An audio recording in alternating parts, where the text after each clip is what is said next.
प्रबोधिनी एकादशी व्रत की कथा। दीपावली के पश्चात कार्तिक शुक्ला एकादशी को देवोत्थान या देवठान होता है। इस दिन सारे घर को लीप पोत कर साफ करना चाहिए। आंगन में खड़िया मिट्टी और गेरू के रंगोली काटनी चाहिए। आंगन के बीचों बीच या फिर एक ओखले में गेरू से चित्र बनाकर पूरी पकवान, मिष्ठान, बेर, सिंघाड़े, ऋतुफल और गन्ना उस स्थान पर रखकर एक परात अथवा डलिया से ढक दिया जाता है तथा एक दीपक भी जला दिया जाता है।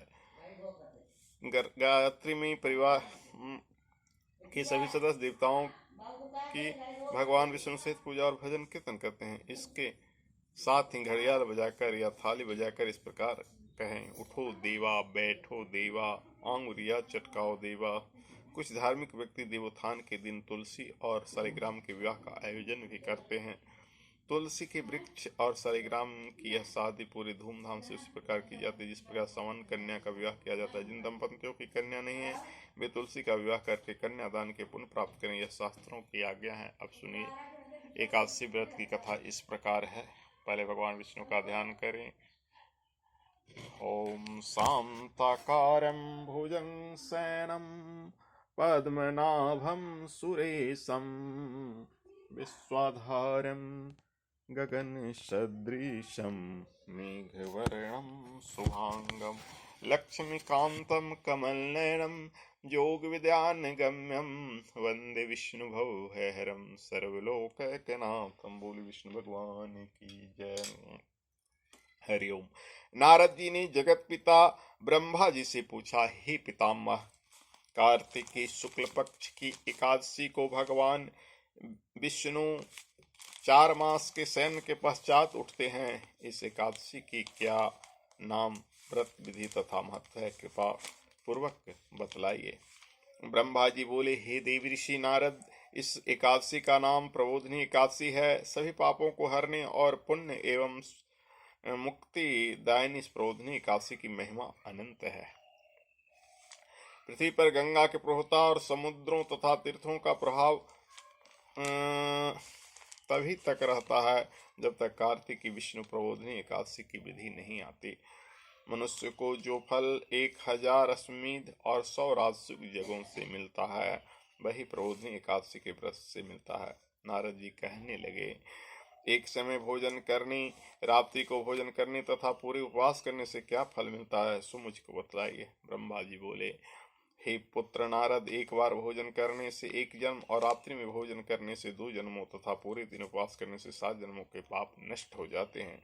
जो वस्तु न मिल सके और दिखाई न दे सके वह भी हरि प्रबोधिनी एकादशी का व्रत करने से प्राप्त हो जाती है। सुमेरी और मंदराचल के समान भारी पाप तथा अनेकानेक पूर्व जन्मों में किए जाने गए संपूर्ण पाप भी इसके व्रत से क्षण भर में नष्ट हो जाते हैं। विधि पूर्वक थोड़ा सा पुण्य कर्म भी बहुत फल देता है, परंतु विधि रहित चाहे अधिक किया जाए तो भी उसका फल कुछ नहीं मिलता। संध्या न करने वाले नास्तिक, वेद निंदक, धर्म शास्त्रों को दूषित करने वाले,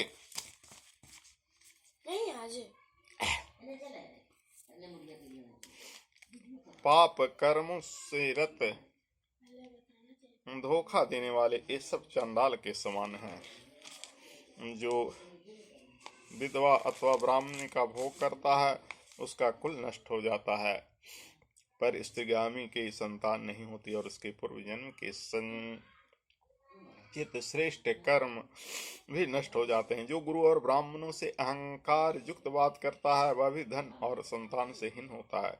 भ्रष्टाचार करने वाले, चांडाली से भोग करने वाले और दुष्ट और नीच पुरुष की सेवा या संगति से प्राप्त स्मृत पाप भी हरि प्रबोधिनी एकादशी के व्रत से नष्ट हो जाते हैं।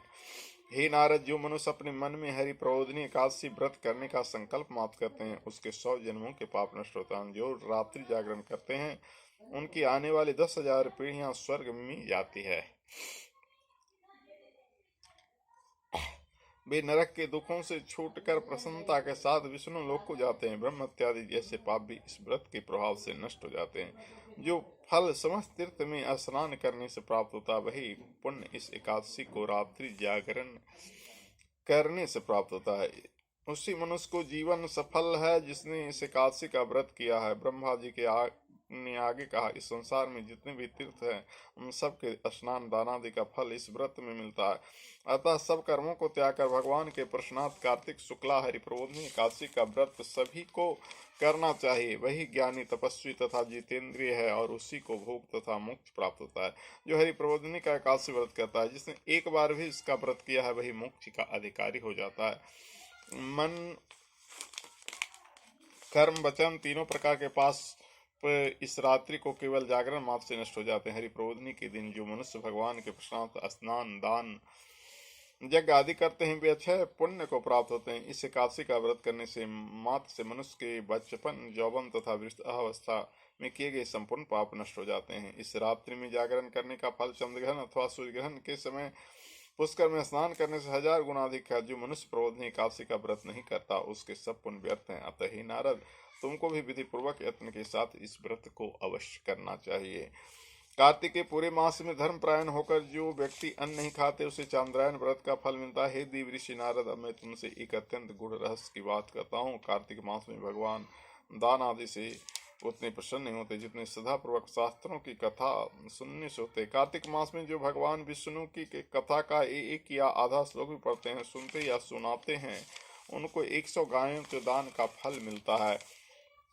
अतः अन्य सब कर्मों को छोड़कर कार्तिक मास में मेरी सम्मुख बैठकर मेरी कथा अवश्य पढ़नी या सुननी चाहिए। इस मास में शास्त्रों की कथा करने और सुनने से 10,000 यज्ञों का फल मिलता है और साथ ही सब पाप नष्ट हो जाते हैं। जो नियम पूर्वक हरि कथा सुनाते हैं वे 1000 गोदान का फल पाते हैं।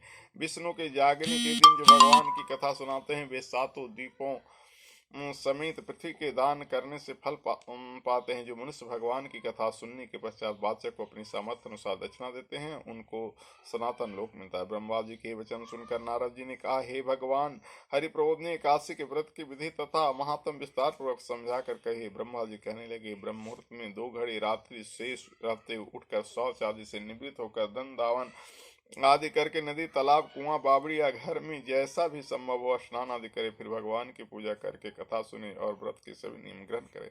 भगवान से विनय करे, हे प्रभु, आज निराहार रहकर व्रत करूंगा, दूसरे दिन द्वादशी को भोजन करूंगा, अतएव आप मेरी रक्षा कीजिए। तत्पश्चात भक्ति भाव से व्रत करे तथा रात्रि को भगवान के आगे जागरण करे। नित्य गीता आदि करने चाहिए। प्रबोधिनी एकादशी को कृपणता त्याग कर पुष्पों फलों अगर धूप दीप नैवेद्य आदि से भगवान का पूजन करना चाहिए। शंख में जल भरकर भगवान को अर्घ्य देवे, इसका समस्त तीर्थों से करोड़ गुना फल होता है। जो मनुष्य अगस्त के पुष्प से भगवान का पूजन करते हैं इनके आगे इंद्र आदि भी हाथ जोड़ता है। कार्तिक मास में बिलपत्र से भगवान का पूजन करने से मुक्ति प्राप्त होते है। कार्तिक मास में तुलसी से भगवान का पूजन करने वालों के 10,000 जन्मों के पाप नष्ट हो जाते हैं। तुलसी का दर्शन स्पर्श नमस्कार स्तुति रोपण जल से सिंचन और प्रतिदिन पूजन तथा आरती करने तथा कथा सुनने वाले करोड़ों युग तक विष्णु लोक में निवास करते हैं। जो तुलसी का पौधा लगाते हैं उनके कुटुंब में उत्पन्न होने वाले प्रलय काल तथा विष्णु लोक में निवास करते हैं। हे मुनि, रोपी हुई तुलसी जितनी जड़ों का विस्तार करती है उतनी 1000 युग पर्यंत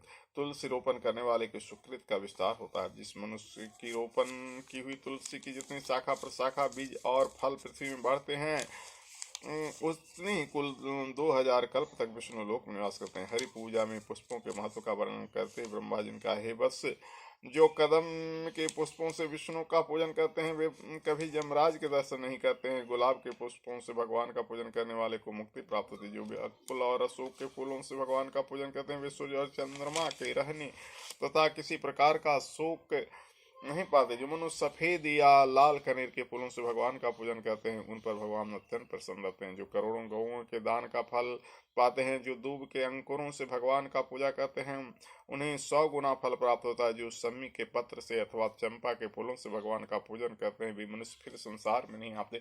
जो मनुष्य केत की पुष्प भगवान पर चढ़ाते हैं उनके करोड़ों जन्म के पाप नष्ट हो जाते हैं। पीले और लाल वर्ण के कमल पुष्पों से भगवान का पूजन करने वाले श्वेत द्वीप में निवास पाते हैं। प्रबोधिनी एकादशी की पूरी रात्रि को जागरण पूजन और कथा कीर्तन के पश्चात प्रातः काल उठकर नदी पर जाए और वहीं स्नान जप तथा नित्य कर्म करके घर पर आकर विधि विधान पूर्वक भगवान केशव का पूजन करे। द्वादशी को व्रत की समाप्ति पर विद्वान ब्राह्मणों को भोजन करावे और दक्षिणा देकर क्षमा याचना करे। इसके पश्चात भोजन गौ और दक्षिणा देकर गुरु का पूजन करे। जो वस्तु व्रत में छोड़ने का नियम किया हो वह ब्राह्मणों को पर्याप्त मात्रा में दे। हे नारद, रात्रि में भोजन करने वाले मनुष्य ब्राह्मणों को भोजन करावे और स्वर्ण सहित बैल का दान करे। जो मनुष्य मांसाहारी नहीं है वह गौ का दान करे। आमले से स्नान करने वाले मनुष्य को दही और शहद का दान करने चाहिए। जो मनुष्य फलों को त्यागे वह फलों का दान करे। तेल तथा घृत छोड़ने पर दुग्ध और अन्न छोड़ने पर चावल का दान दिया जाता है। जो भूमि शयन का व्रत लेते हैं उनको सैया तथा तुलसी सब सामग्री सहित देनी चाहिए। पत्ते पर भोजन करने वालों को स्वर्ण का पत्ता घृत के सहित देना चाहिए। मौन व्रत धारण करने वालों को ब्राह्मण व ब्राह्मणी को मिठाई का भोजन कराना चाहिए। बाल रखने वाले को दर्पण, जूता छोड़ने वालों को एक जोड़ा जूता, वन त्यागने वाले को शर्करा दान करना चाहिए। मंदिर में दीपक जलाने वाले को तथा नियम लेने वाले को व्रत की समाप्ति पर ताम्र अथवा स्वर्ण के पात्र में घृत और बत्ती रखकर विष्णु भक्त ब्राह्मण को देना चाहिए। एकांत व्रत करने वाले को 8 कलश वस्त्र से स्वर्ण से अलंकृत करके दान करनी चाहिए। यदि इतना संभव न हो सके तो इनके अभाव में जितना अधिक हो जाए उतना अवश्य दान करे। ब्राह्मणों का आशीर्वचन सब व्रतों को सिद्धि देने वाला कहा गया था। उन्हें सब प्रकार से संतुष्ट करके विदा करे। तत्पश्चात स्वयं भी भोजन करे और जिन वस्तुओं को चातुर्मास में छोड़ा हो उन वस्तुओं को ग्रहण करने लगे। हे नारद, जो बुद्धिमान इस प्रकार चातुर्मास का व्रत निर्विघ्न समाप्त करते हैं उनका पुनः जन्म नहीं होता। यदि व्रत भ्रष्ट हो जाए और तो व्रत करने वाले अंधा या कोढ़ी हो जाता है। व्रत करने वाले को भी बात ही क्या, इस कथा को पढ़ने और सुनने मात्र से अत्यंत गौदान का फल प्राप्त होता है। ओम सशंख चक्रम सकृत कुंडलम सपीत वस्त्रम सरशीरुहेचनम सहार वक्षस्थल कास्तु शिव नाम विष्णु शिशाम चतुरम बोल विष्णु भगवान।